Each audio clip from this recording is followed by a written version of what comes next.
I've benefited from multiple free SBA training programs. I'm working most of my work nonstop all day, every day is my healthcare stuff and my mental health mission. I already have $500,000 of equity in it. So in just 2.5 years. Greetings, wealth builders. Welcome to Get Diversified, your go-to podcast for all things real estate investments. I'm Jacqueline. Melvin Landry. We're thrilled to embark on this wealth building journey with you. Imagine this. What if your investments not only secure your future, but also unlock a life of financial freedom? That's what we're diving into on this show. Apartment buildings, storage facilities, mobile home parks, the whole shebang. But here's the kicker. It's not just about investing. It's about crafting a legacy, building memories with your loved ones, and seizing every moment. Time is the currency of life. And let's be real, none of us wants to waste. We've got the insights, experience, and dash of excitement to spice up your investing game. Plus, we'll throw in some real-life stories that'll make you see the potential in every brick and mortar. Subscribe, buckle up, and get ready to turn your investments into the ticket to financial freedom. Together, we're not just building wealth, we're building the community of savvy investors. Let's get diversified. Hello, everybody, and welcome to Get Diversified. I am your host today, Jacqueline Landry. And I am here with a very special guest, Dr. Emily Bullock. She is a veteran and a clinical psychologist. So happy for you to join us. Welcome to the show, Emily. Yes, thank you for having me on. And it's so fun to chat today. Yes, it's been a while since we've seen each other. So really excited about the next 20 minutes or so. So why don't you start off by telling the audience a little bit about your background? Yes, absolutely. So like Jackie said, I'm a military veteran. So I was in the Air Force for about 5.5 years at the end of my graduate school training to become a psychologist. And when I got out of the Air Force, I had 2 little kids and I started a business working in outpatient mental health, started my own private practice and have built that business up the last 10 years. Also done a little bit of real estate investing, of course, trying to always buy my own home every time I move, but then also trying to keep the home if possible and rent it out and then go get the next home. And then what I wanted to talk about today was my endeavor from a couple of years ago where I actually was able to purchase office space for my clinic. And so I wanted to talk a little bit about the loan process there because, when I talk to people about this, a lot of people really have no idea how complicated it can be, but also how simple it can be in certain cases to get funding to be able to get, of course, different types of loan products, but specifically for business owners to be able to purchase their own office space or warehouse space or whatever kind of space they need to work out of. It can actually be a really good process to go through the SBA. Since it's a kind of taxpayer-funded program, you can get really good deals and incentives and things like that. Great. So tell us a little bit more about that. Okay, so I guess I might have been misleading to make it sound like it's easy. It's definitely not easy. It's very complicated, especially for someone like me. I've never been, I've bought multiple homes over the years, but I haven't really done a whole lot of investigation on loan processes and things like that. So for me, this was a new process.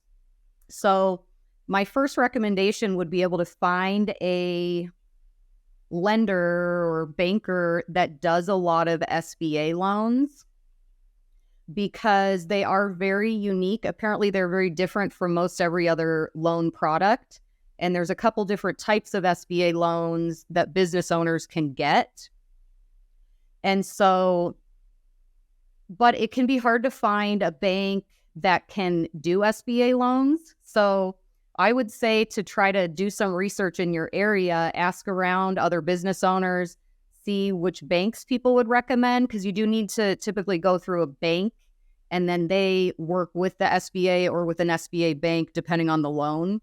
But if you're working with a banker that's never done an SBA loan, then it's going to make the process way harder for you because there will be a bunch of surprises that will come up along the way, especially during underwriting, that if you were not expecting them, it can throw things way off course. And that's happened to me now twice. I've done 2 SBA loans. Awesome. So, and with the SBA loans, I mean, the whole point of the SBA, the Small Business Administration, is to help Americans to be able to help, business development and growth in the economy and supporting these small businesses versus having these huge corporations. And taxpayer dollars get funneled into the SBA programs federally. And then we also do have some SBA programs statewide where part of their funding comes from state taxes and then half of it comes from federal. So I always recommend try to look into all the SBA programs. I've benefited from multiple free SBA training programs. And actually, when I first wanted to buy commercial office space, my banker told me that I needed to do a business plan. I had already been in business for 5 or 6 years, but he said, you need to show how you're even going to be able to pay for this. Like, what's your plan? What's your marketing plan? What are your projections? So I actually went to the SBA SCORE program. It's a volunteer program where you get matched up with basically a business who, they're some kind of expert in whatever their area of industry is. So I had someone who helped me and mentored me in writing this business plan all for free through the SBA program. And he knew a lot because he worked for a bank actually in Utah. And so he knew a lot about the SBA 504 program. He was able to give me a lot of tips. And then I did end up going with that bank to do the SBA loan. So just getting as much advice as you can possibly get from people that have been through it, and then going with a knowledgeable bank that's done lots of SBA loans, because even if they've done lots of SBA loans, there's still going to probably be some surprises in underwriting. Got it. So some questions for you. How long did the whole process take you? Well, so from writing your business plan to actually, getting the funds. So I started the process and started writing the business plan before I had actually found a property.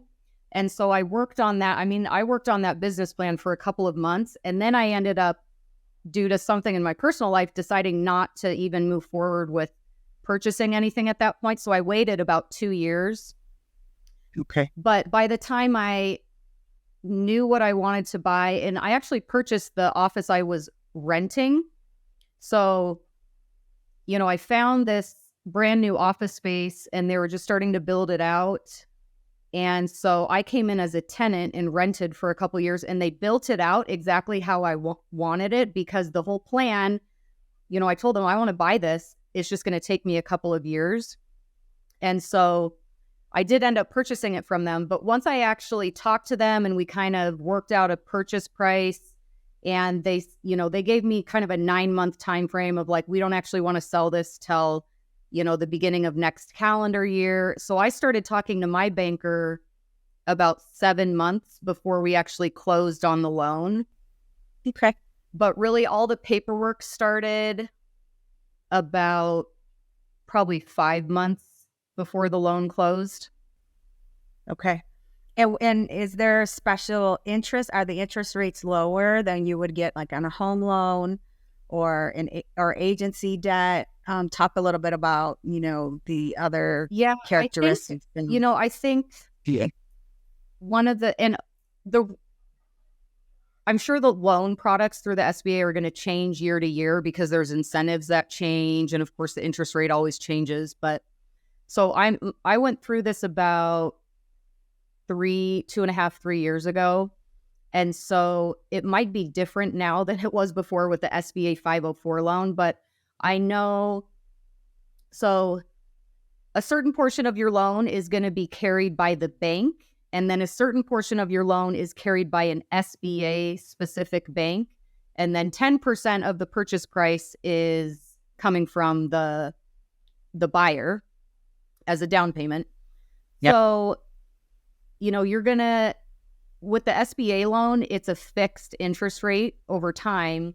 And then depending on the bank, depending on, how the economy is, with the bank loan, there's options of either having a fixed rate or variable interest rate. I was lucky enough to be at the point of being ready to buy the building in 2021. So rates were extremely low. And I'm trying to remember if I got a fixed rate on my bank loan in addition to the SBA loan. I should probably know that. I don't remember. But they were pretty much around prime. And then, but there were deals going on at the time where, if you ended up closing your loan before a certain date I think it was in 2021 or something like that, that you would get a certain number of months free, or I guess a certain number of months of your first 3 months or 6 months of payments from the SBA bank waived. So not added to the end of your loan, just waived. So that was an incentive I got, except by the time that I was ready to close, I was only eligible for 3 months of it. So that was a bummer because initially it was a 6-month waiver and I missed it. But then also because I'm a military veteran, there are other benefits that you can tap into with SBA loans and bank loans. So I had a number of fees waived that ended up saving me thousands of dollars. So where, you normally would pay all those fees either at closing or try to roll it into your loan or something like that. So I benefited off of that. But again, that was during 2021. So I don't know now, 2024 and beyond, what kind of incentives they would have. That would definitely be something that you'd have to talk to the banker or the lender about. That's awesome. Mm-hmm. So, so you bought these, you bought this office, your office space, Uh-huh. and did you extend your business even further? Yes. So the office space I bought has 9 provider offices in it, and we also built a big room where we do groups and meetings and yoga therapy as well, because I'm a mental health provider. So we do talk therapy and clinical yoga therapy. Awesome. But the business owner who sold me the office space also owned a ketamine clinic where he would work in the same office space as me, the same suite, where I rented a couple rooms and he had a couple rooms, and then he had a few more tenants. So I actually purchased his ketamine infusion business about a year and a half after I purchased the office space from him, because he was retiring. So I was able to, acquire that business. And then that was obviously a benefit for me. One of my tenants was my own business. And then Good. I have and then right now I have 3 tenants that are other therapists that have their own businesses who rent from me. But I've had 2 other tenants move out since I've owned it. And instead of me finding another tenant, I just hire more providers for my business. So I have been able to grow my business since buying that office space, because it's always hard as a business owner when you're trying to grow. And, especially in healthcare, if I hire a new provider, it might take them weeks or maybe months to fill up their schedules full of patients.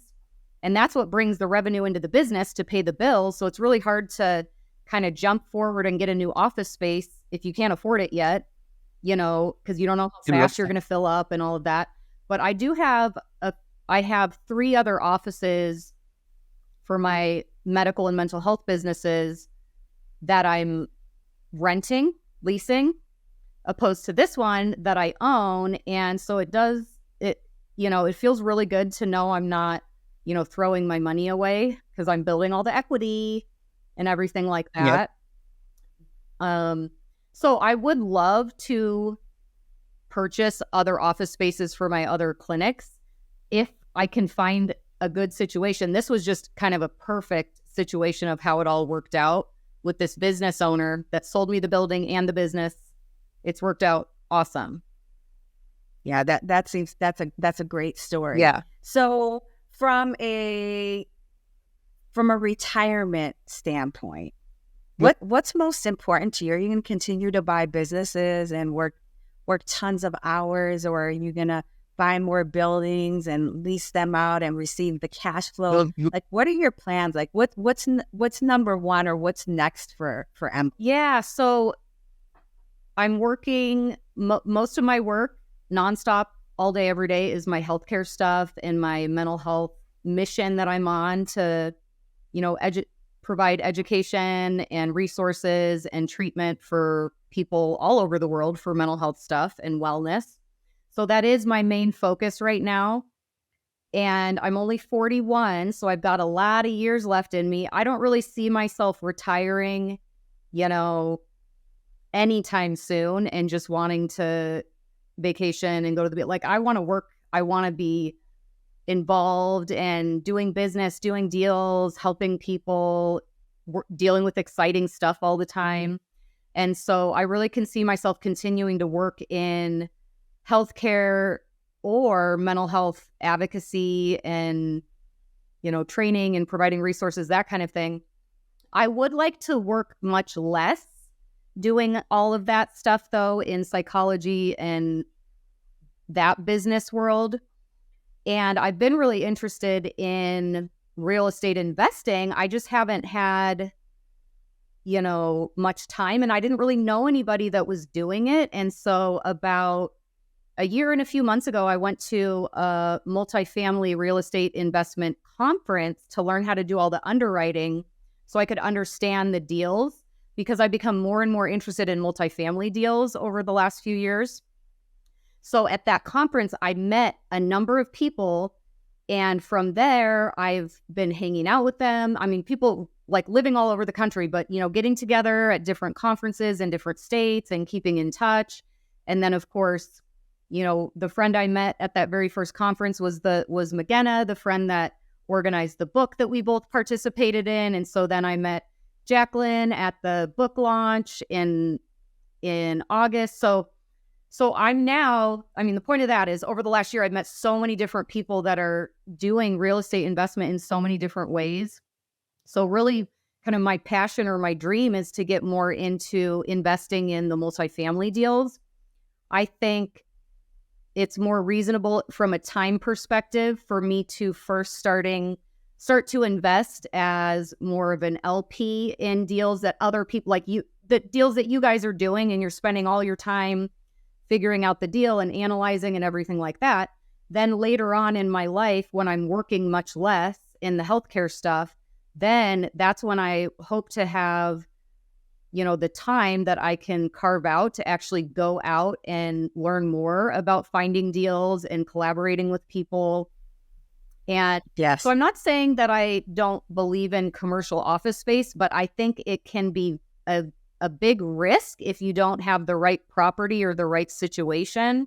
So I think in my case, I have zero regrets because it's worked out perfectly, and it's not hard to keep the office filled. It's a brand new, beautiful office in, in the busy suburbs. So we'll be fine renting it out, and it's going to be a great, whether I keep it long-term for a long-term investment, or, I bought it 3 years ago, and I've been working on a realtor just to find out the value of it. And I already have $500,000 of equity in it.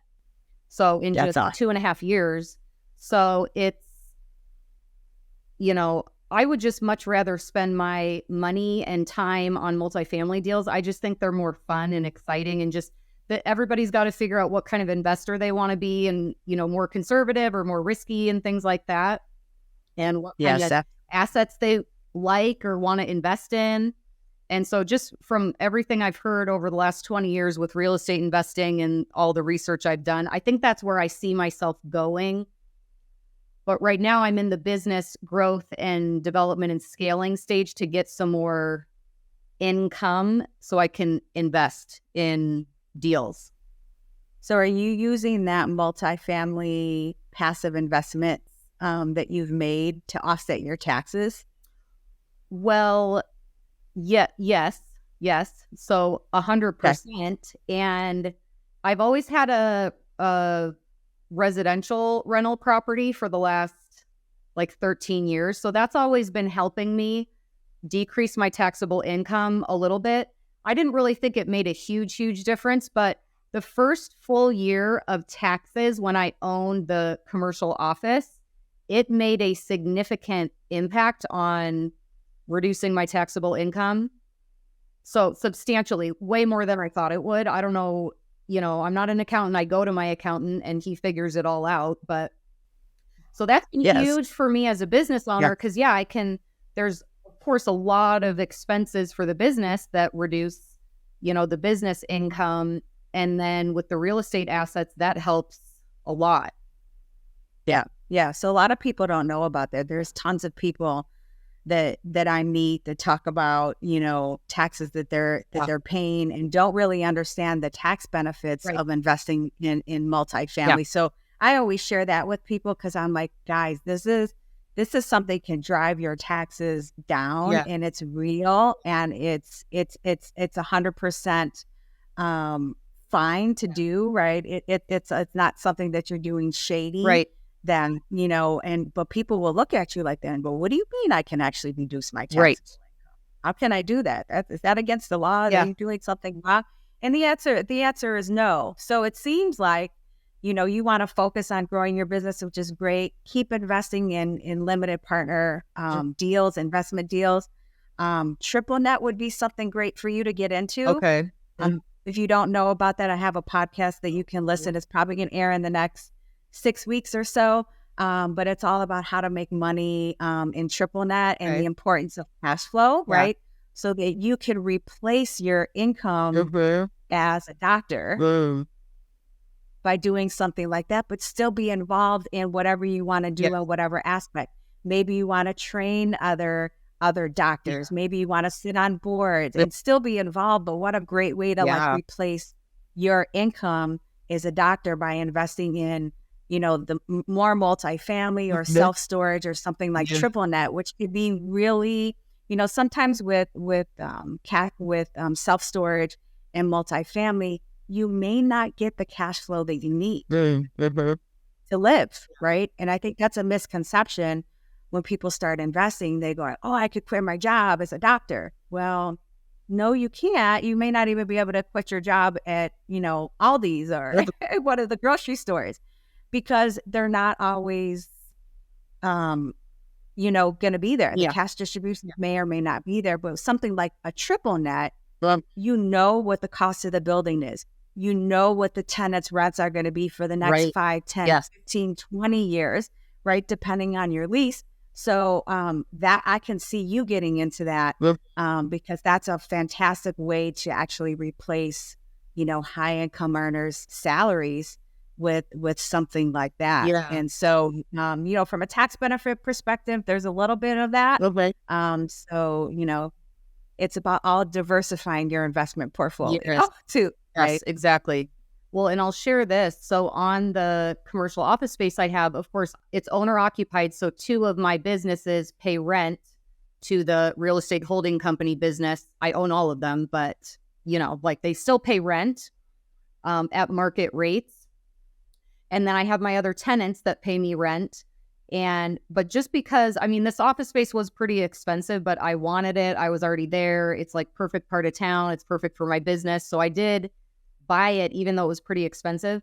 So I haven't actually been cash flowing on it. I'm basically breaking even every single year. However, and so people might think like, well, why are you doing it? You're not even going to make any money until you sell it or when it's paid off in 20 years. But then you think about the tax benefits. I don't want to say how much I actually saved in taxes, but it was substantial. So it is totally 100% worth it building the equity in it. And, whenever I decide to sell or keep it forever or whatever, but I'm saving money on taxes and I will start cash flowing eventually on it, but I pulled equity out of my rental house to be able to have the down payment for the SBA loan. So basically, I had this first real estate asset that I held on to. It was my house that I bought when I first moved to Utah 14 years ago. Then I've been renting it out for about 13 years. So it's been a rental property. Then I pulled the equity out to pay for the down payment for the building. So it's just this domino effect of leveraging And then my current residence where I live, I pulled equity out of that house to buy the business that I bought last year. So it's like all about being strategic and leveraging. And there's so many ways to do that. But yeah, that's what I was saying like earlier. You have to figure out what situation you're in and what type of asset are you interested in and what type of investor are you? Because some people don't care about cash flowing and they're like, I'd way rather have a better return in 3 to 5 years or 10 years than getting cash flow versus other people are like, I have to get cash flow off of this investment to help me pay the bills or to retire or whatever. So yeah. So first I want to commend you on debt is not a bad thing, right? Mm-hmm. So we all know, and I don't know how you grew up, but you know how a lot of, you know, how I grew up and how my husband grew up, debt was a bad word. Yeah. Right. People say, oh, I want to be debt free. I want to pay off my mortgage. Absolutely not. You talk to all the millionaires and billionaires and investors that we have, and it's all about leveraging your debt, which is exactly what you said, right? You pulled money out. People like can't even fathom what that means. You could pull out $50,000, put it in an investment in a multifamily, a triple net, whatever have you, and double your money and make way more. Yeah. And make way more and still have the same mortgage payment that you had, and you still own the asset, so it's still appreciating. So that's just a great thing, and I commend you on that because a lot of people just can't get past that. Yeah. Along with all the great accomplishments that you've had, purchased multiple businesses, and you keep going. So, hey, look, we'll make sure that you know all about the multifamily deals that we have coming up. Thank you. And the self-storage and everything else. We're doing some big things this year. So, you know, maybe we can partner up on a few things and kind of see where it goes. Well, cool. Well, this is so exciting, and it's exciting seeing what you guys are doing, you know, with your investments. And it's fun to watch people that are doing all the things that I know I will be able to do, and that I'm working hard in my business to be able to pull some money here into this deal and some money over here into this deal. So thank you for being. And we want to get you to work less. Right. So about 4 more years, you could go hard. Yeah. About 4 years. Okay. Yeah, maybe half that. I don't know. We'll see. Okay. Well, we got to set those goals so we know where we're going, right? And then, you know, it, like I said, it's different for everybody. So choosing what's most important to you is a huge difference, right? And there's somebody that I had on my show probably about 6 months ago, and they only passively invest and don't really care much about cash flow. Okay. Yeah. And then others that everybody, you know, been different. Yeah. And I want both, right? So we invest here locally in our market, but also think about the future and the generational wealth that we want for our son and, you know, his kids and so on and so forth. So you have to really think about both of those spectrums, because if you don't, there's no way that you're going to be able to stop working or have that time freedom that everybody wants, right? We want to work less and do the things that we love. If it's working, spending time on the beach or whatever have you, it's whatever you love, right? So, well, it's been, oh my gosh, it's been a great conversation. Emily, you're amazing. I can't wait to see what's in hold for you in the next year or two. Thanks. Love to have you back on my show so that you could talk about where you've been and how you've come, you know, even further than you already are. So I wanted to thank you for spending this time with me on Get Diversified podcast. Yes. And so if our users want to talk more with you about the SBA loan or process, or about you being a veteran and, you know, or a business owner, where do they find you? Yes. Well, I do have a couple websites for my business, and I'm on all different social media platforms, but probably the best way to get my information is on Instagram. And my handle is Dr. Emily Bullock. So Dr. Emily Bullock. And on that Instagram, I have my link tree with a number of different websites and things like that. But you can always DM me on Instagram, or then find me on a different social media platform that if you use something else more regularly. That's awesome.